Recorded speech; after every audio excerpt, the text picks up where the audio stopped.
ప్రభుత్వం యొక్క విధి, ప్రభుత్వం యొక్క బాధ్యత, ఆ యాంగిల్లో చూడాలి మనం ఇక్కడ. అప్పుడు ఆమె తీసుకొచ్చారు, చేశారు, యాగి చేశారు, అంత అయిపోయింది. తర్వాత బయటకు వచ్చిన తర్వాత విషయాల్లో రకరకాల ఇష్యూస్ వచ్చినాయి, మనందరికీ తెలుసు. ఆమె మీద ఏమేమి కేసులు పెట్టారు, అప్పుడు వాళ్ళ ఫ్యామిలీని మొత్తాన్ని ఏ రకంగా తీసుకొచ్చారు, అవన్నీ మనం గతంలో చాలాసార్లు చర్చించాము, ప్రజలందరికీ తెలుసు. ఇవాళ ఫ్రీ ఇన్వెస్టిగేషన్ జరిగిన దాంట్లో ఛార్జ్ షీట్ వేసింది. ఛార్జ్ షీట్లో ఏమన్నారు, జత్వాని అతని దగ్గర నుంచి డబ్బులు తీసుకున్నమాట వాస్తవం, ఓకే కదా. వాళ్ళిద్దరి మధ్యన మనీ ట్రాన్సాక్షన్ జరిగింది. బట్ ఇక్కడ చూడవలసింది ఏంటంటే, ఏంటి కేసు, ఈ కేసుకి అంత ప్రాధాన్యత ఎందుకు ఇచ్చారు? ముగ్గురు ఐపీఎస్లు, ఇదే కదా ముగ్గురు మాట్లాడుతుంది, ముగ్గురు ఐపీఎస్లు ఛేదించవలసినటువంటి అంత ప్రాధాన్యత ఉన్నటువంటి కేసు అది.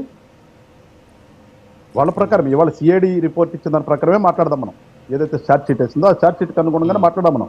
దానికి వ్యతిరేకంగా అంటే కోర్టులు, అది దానికి అవునా కాదనేది కోర్టుల సంభాషణ. కానీ ఇక్కడ మనం రాజకీయ విశ్లేషణలు కాబట్టి ఆ రాజకీయ విశ్లేషణ చేద్దాం.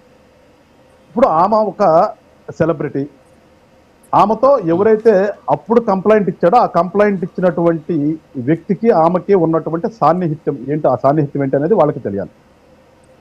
ఏ సాన్నిహిత్యం ద్వారా వాళ్ళిద్దరి మధ్యన ట్రాన్సాక్షన్ జరిగింది, ఎందుకు ఆమె ఇతన్ని బెదిరించే స్థాయికి వచ్చింది, ఆ బెదిరింపులకు భయపడిపోయి ఆ వ్యక్తి ఎందుకు డబ్బులు పంపించాడు.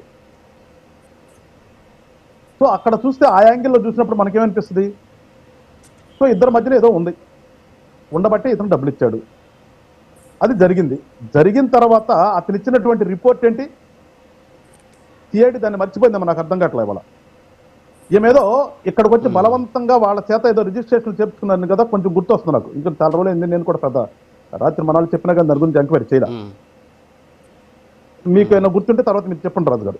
ఆమె ఇక్కడ వీళ్ళ భూములు ఏదో రిజిస్ట్రేషన్ చేపించుకుందని, ఏదో భూములు రిజిస్ట్రేషన్ చెప్తుందని ఏదో కూడా కంప్లైంట్ ఎలిగేషన్ ఉన్నట్టు ఉంది, నాకు గుర్తుండి.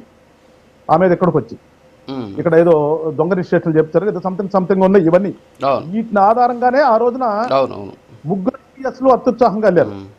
అంటే ఆఫ్టర్ ఆల్, నేను మళ్ళీ చెప్తున్నా, ఆఫ్టర్ ఆల్ కేసు అది ఇద్దరు వ్యక్తుల మధ్యన ఉన్నటువంటి వాళ్ళ యొక్క సాన్నిహిత్యానికి సంబంధించి జరిగినటువంటి ట్రాన్సాక్షన్ లో, సరే ఇతను నన్ను ఇబ్బంది పెడుతుందని కంప్లైంట్ ఇస్తే అది ఒక ఎస్ఐ స్థాయో ఒక సిఐ స్థాయో ఆఫీసులు ఇన్వెస్టిగేషన్ చేసేటటువంటి ఒక కేసు.